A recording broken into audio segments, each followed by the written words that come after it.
Une PDG noire est expulsée de sa propre bijouterie. L'attitude qu'elle a adoptée a surpris tous. Le soleil du mardi matin à Copacabana était doux, filtré par une légère brume matinale, qui promettait une journée chaude. Pour Mariana Almeida, 40 ans, l'air salé soufflant de la mer apportait une sensation de nostalgie et de but.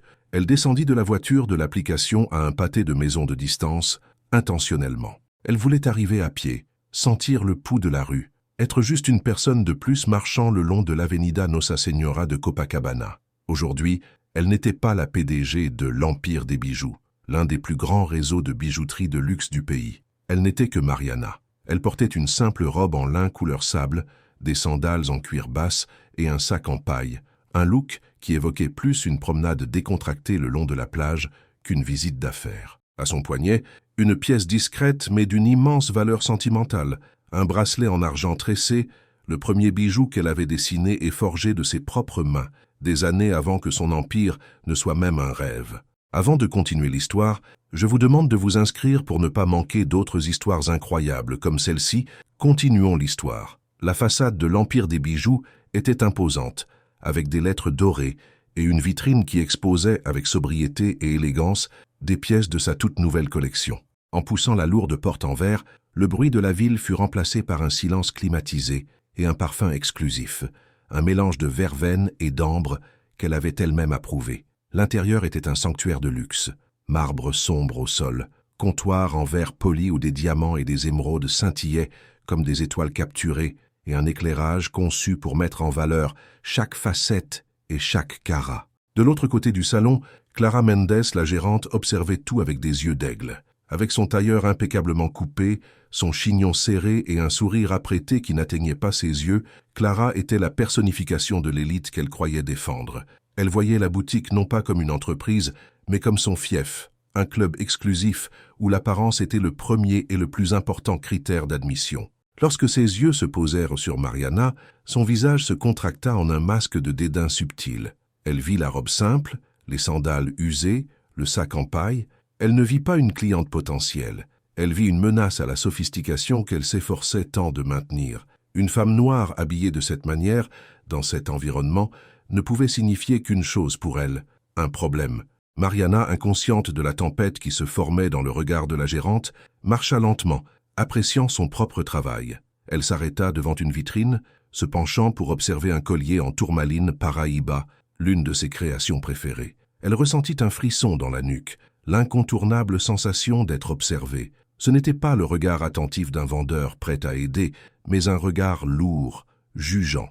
Elle vit à travers le reflet du verre Clara chuchoter quelque chose à un garde de sécurité, puis à une vendeuse plus jeune, qui lança un regard nerveux dans sa direction. Un soupir fatigué manqua presque de s'échapper de ses lèvres. Tant d'années, tant de succès. Et pourtant, certaines batailles insistaient à se répéter. Une vague de déception la frappa, mais fut rapidement remplacée par une froide résolution.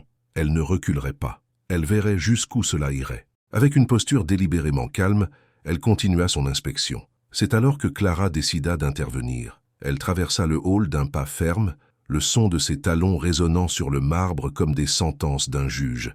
Elle s'arrêta à côté de Mariana, mais ne la regarda pas directement. Au lieu de cela, elle fixa le collier dans la vitrine, comme si la simple présence de Mariana le contaminait. « Qu'est-ce que je peux faire pour vous ?» dit Clara, la voix chargée d'une fausse politesse qui cachait à peine le mépris. « Vous cherchez quelque chose? Ou peut-être vous êtes-vous perdu? L'entrée des employés est à l'arrière. » La question plana dans l'air, chargée de préjugés, initiant le conflit qui changerait à jamais le destin de cette boutique. Sans aucun doute, voici la suite, axée sur le deuxième chapitre de l'histoire. Le poison dans la voix de Clara Mendes était aussi tangible que l'éclat des bijoux autour. Mariana, cependant, absorba l'insulte sans vaciller. Elle leva lentement les yeux, croisant le regard froid de la directrice. Il n'y avait pas de colère sur son visage, mais une calme profonde et tranchante qui sembla désarmer Clara pendant un millième de seconde.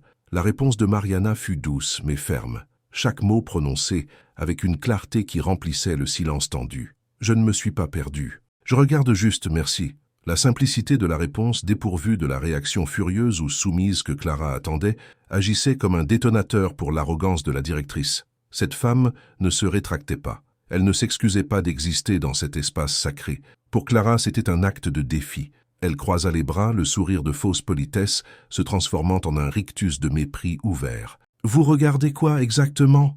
siffla-t-elle, sa voix maintenant plus forte attirant l'attention d'un couple élégant qui examinait une bague de fiançailles et des deux jeunes vendeuses qui arrêtèrent ce qu'elles faisaient, les visages pâles. « Avec tout le respect que je vous dois, madame, je pense que nos pièces sont un peu en dehors de votre réalité. Nous ne voulons pas que vous perdiez votre temps, ni le nôtre. » L'insulte était maintenant directe, une barrière sociale érigée par des mots.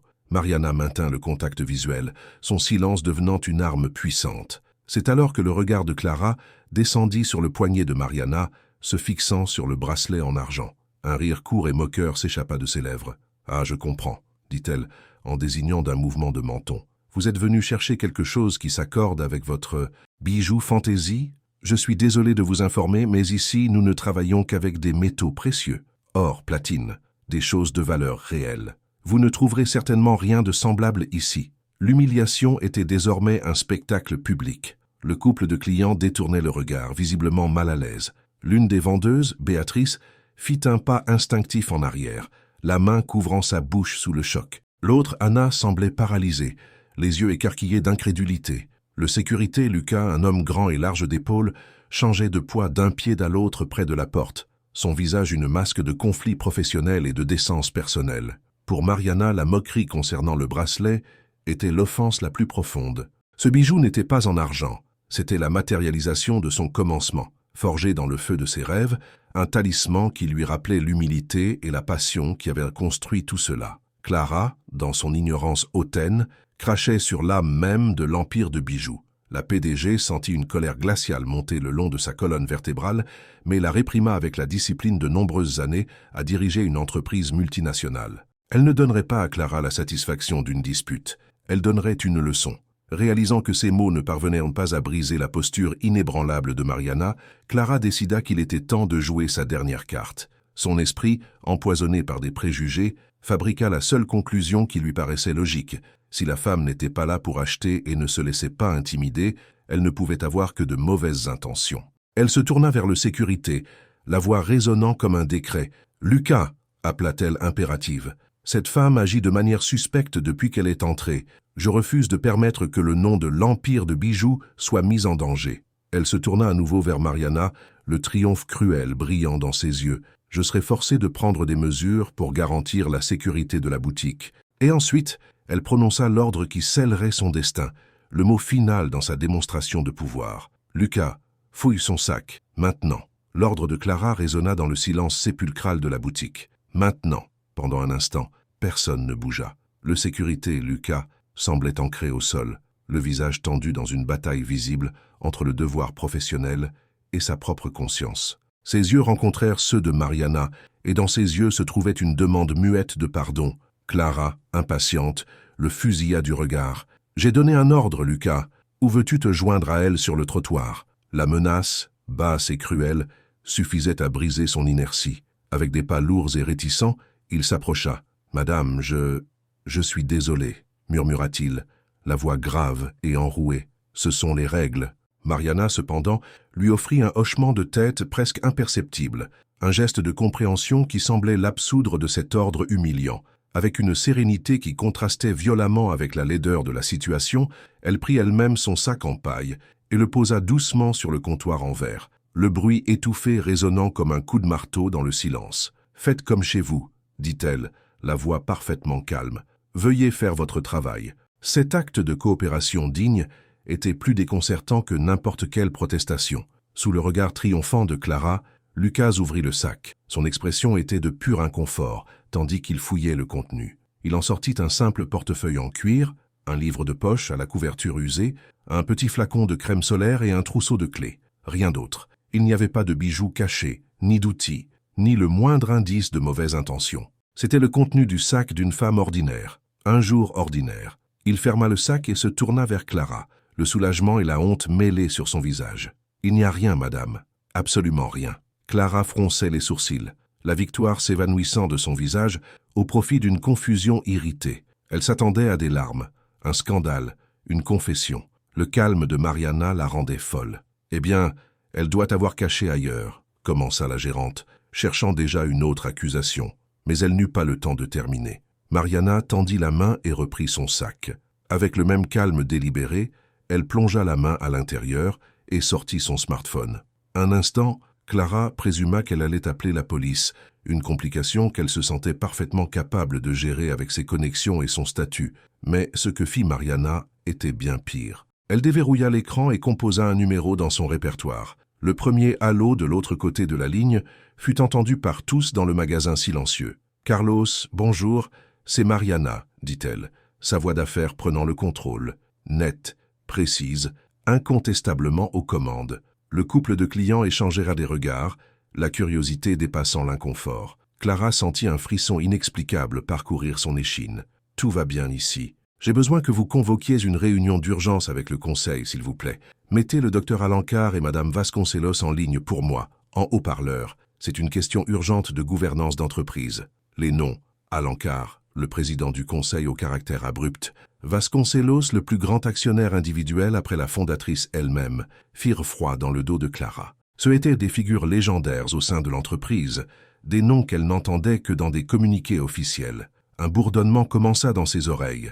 Que se passait-il? Mariana leva alors les yeux du téléphone et les fixa directement sur Clara, une intensité froide et pénétrante dans son regard. « Oui, Carlos, je t'expliquerai la raison de l'urgence », continua-t-elle au téléphone, sans cligner des yeux. « Je fais une visite surprise à notre unité de Copacabana, et je viens d'être publiquement humilié et accusé de vol par la gérante du magasin. » Il y eut une pause dramatique. La couleur avait complètement disparu du visage de Clara. Ses lèvres s'entr'ouvrirent dans un choc muet. Mariana conclut, la voix résonnant avec le poids d'un empire. « Oui, c'est moi, Mariana Almeida. » Si le silence précédent était pesant, ce qui suivit la révélation du nom Mariana Almeida était dense et suffocant. C'était comme si l'air même dans le magasin s'était solidifié, retenant tout le monde au moment exact où la réalité s'était brisée. Le nom flottait, non pas comme une présentation, mais comme un verdict.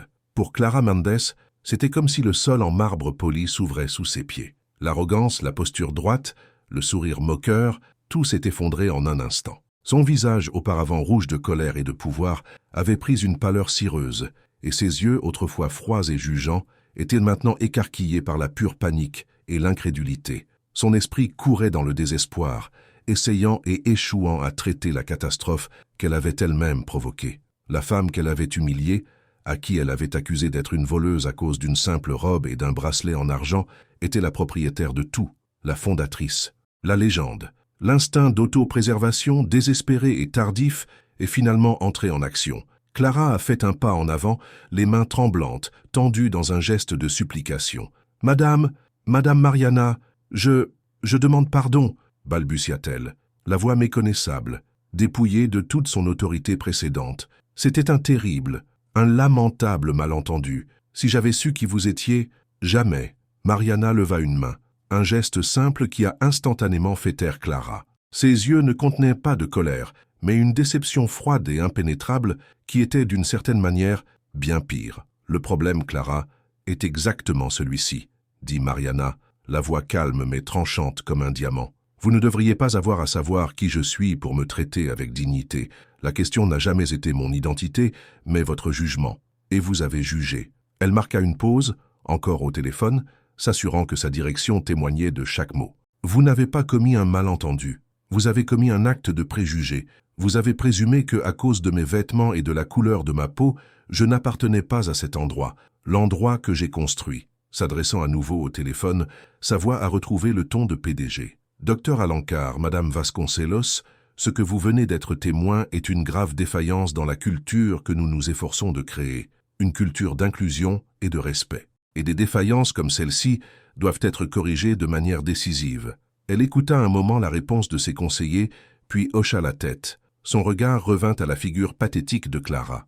Et je sais, à travers des rapports des RH qui sont arrivés sur ma table la semaine dernière, que ce n'est pas un incident isolé. Nous avons reçu des plaintes concernant votre façon de traiter tant les clients que les employés qui ne correspondaient pas à vos normes. Je suis venu ici aujourd'hui pour voir de mes propres yeux et vous avez dépassé mes pires attentes. Chaque mot était un clou dans le cercueil de la carrière de Clara. L'espoir s'était évaporé de son visage, remplacé par la dure et froide réalité de ses actions. Mariana Almeida n'était pas là seulement en tant que cliente offensée, elle était là en tant qu'exécutive, réalisant un audit final et implacable.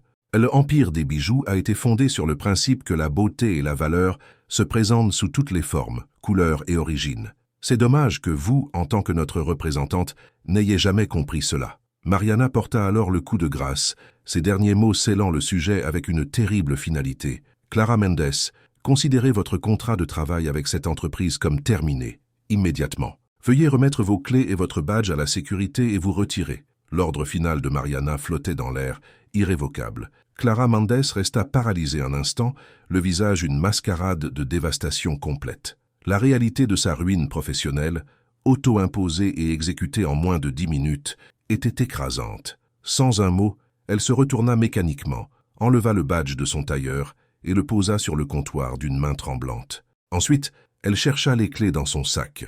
Le tintement métallique fut le seul son dans l'environnement, un bruit fragile marquant la fin de son règne. Elle remit tout à Lucas, le garde de sécurité, sans pouvoir le regarder. Puis, les épaules courbées et le regard fixé au sol, la femme qui quelques minutes plus tôt se comportait comme la reine de ce château sortit comme une paria, disparaissant dans la forte lumière du trottoir de Copacabana. Avec le départ de Clara, la tension dans la boutique se transforma.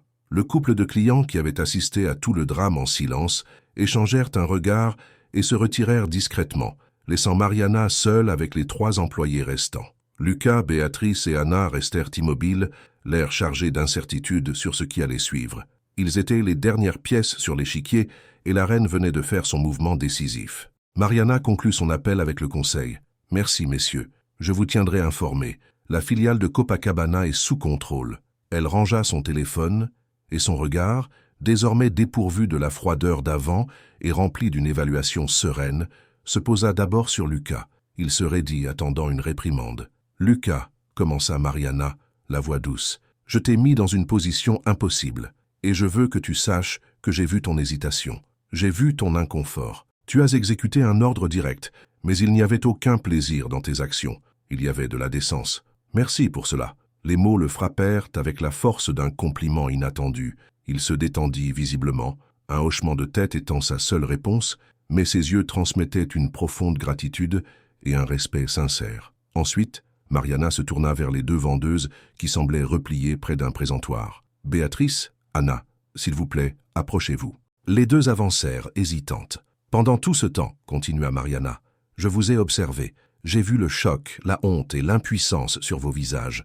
Vous n'avez pas été complice de ce qui s'est passé ici. Votre silence n'était pas d'approbation, mais de peur. Et cela, je le comprends. » Elle regarda Béatrice, l'employée qui avait reculé avec la main sur la bouche. Une boutique comme celle-ci a besoin d'un leadership qui voit la valeur des personnes, pas seulement celle des pierres. Un leadership avec de l'empathie. Béatrice, à partir d'aujourd'hui, tu es la gérante intérimaire de cette boutique. Béatrice cligna des yeux, stupéfaite, comme si les mots n'avaient aucun sens. « Moi ? Mais Madame Mariana, je suis juste... Tu es une personne qui a montré de l'intégrité, même sans dire un mot, » interrompit gentiment Mariana. « Et toi, » dit-elle en se tournant vers Anna, qui est restée pétrifiée, mais dont les yeux criaient contre l'injustice, « tu seras l'assistante de direction. Vous apprendrez toutes les 2 ensemble, et vous aurez tout le soutien de la maison, mère. » La surprise laissa place à une lueur de détermination dans les yeux des 2 jeunes femmes. Mariana regarda autour de la boutique somptueuse, maintenant sous une nouvelle direction. « Votre premier travail n'est pas de vendre des bijoux, c'est de garantir que chaque personne qui franchit cette porte, peu importe comment elle est vêtue, d'où elle vient ou quelle est la couleur de sa peau, se sente la bienvenue et respectée. La véritable valeur de El Imperio de Joyas réside dans cela. » Elle leur offrit un sourire sincère, le premier de cette journée. « La boutique est entre vos mains. Je suis sûr que vous ferez un excellent travail. » À ce moment-là, la crise s'était transformée en opportunité, et les semences d'une nouvelle culture, plus juste et vraie, commençaient à germer dans le cœur de Copacabana. Avant même que Mariana ne quitte la boutique à Copacabana, le monde extérieur commençait déjà à bouillonner. Le couple de clients qui avait été témoin de l'affrontement ne s'était pas seulement retiré discrètement. L'homme, un jeune avocat choqué par la scène, avait enregistré les dernières et les plus dramatiques minutes de l'incident sur son portable. La vidéo, tremblante mais terriblement claire, capturait l'ordre de fouille, le calme digne de Mariana, la révélation de son identité et le licenciement sommaire de Clara. En moins d'1 heure, le clip était sur Twitter. En 2 heures, Il était viral. Le hashtag Humilhação no Império a explosé, suivi de Sauc sous Mariana Almeida. La nation regardait, indignée et fascinée, l'histoire de la PDG qui, vêtue simplement, exposait le préjugé qui se cachait sous une façade de luxe. La réaction fut une avalanche. Il y eut de la fureur contre l'attitude de Clara, mais surtout, il y eut une vague écrasante de soutien et d'admiration pour Mariana. Sa force tranquille, son refus de se laisser abattre et sa justice rapide et décisive résonnèrent en millions de personnes qui, d'une manière ou d'une autre, s'étaient déjà senties jugées ou diminuées.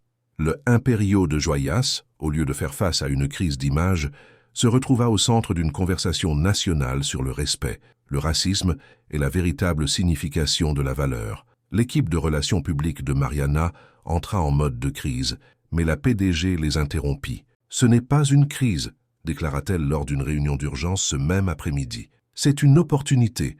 Nous n'allons pas nous cacher derrière un communiqué de presse. Nous allons diriger la conversation. » Et ainsi, elle convoqua une conférence de presse pour le lendemain matin. Devant une mer de caméras et de microphones, Mariana monta sur le podium. Elle ne portait pas un tailleur de pouvoir, mais une élégante robe qui mettait en valeur sa silhouette, et à son poignet, pour que tout le monde puisse le voir, se trouvait le même bracelet en argent tressé. Elle ne commença pas par des jargons d'entreprise, mais par une histoire personnelle. Elle raconta avec sérénité ce qu'elle avait ressenti en étant jugée avant même de dire un mot. « Ce qui s'est passé hier n'était pas une attaque contre une PDG, dit-elle, la voix ferme. C'était un reflet d'un mal qui hante encore notre société, un préjugé qui enseigne que la valeur d'une personne peut être mesurée par ses vêtements, son adresse ou la couleur de sa peau. Dans l'empire de bijoux, nous croyons que la valeur est inhérente. Elle réside dans l'intégrité, la dignité et le caractère. Elle transforma ensuite le moment en action. Elle annonça la création d'un nouveau programme de formation obligatoire sur la diversité, l'équité et l'inclusion pour tous les plus de 2000 employés de l'entreprise, du conseil d'administration au personnel de nettoyage. Elle annonça également la création de la Fondation Empire, une initiative pour financer et mentoriser les entrepreneurs de minorités dans le domaine du design et des affaires. L'incident d'hier ne sera pas une tâche dans notre histoire, conclut Mariana. Ce sera notre point de départ. Un rappel que nous devons être meilleurs chaque jour. Un rappel que l'éclat le plus précieux n'est pas celui du diamant, mais celui du respect humain. L'histoire de l'humiliation dans la joaillerie devint une légende d'entreprise, une étude de cas sur la façon dont le courage et l'intégrité peuvent transformer un acte de haine en une puissante force pour le bien.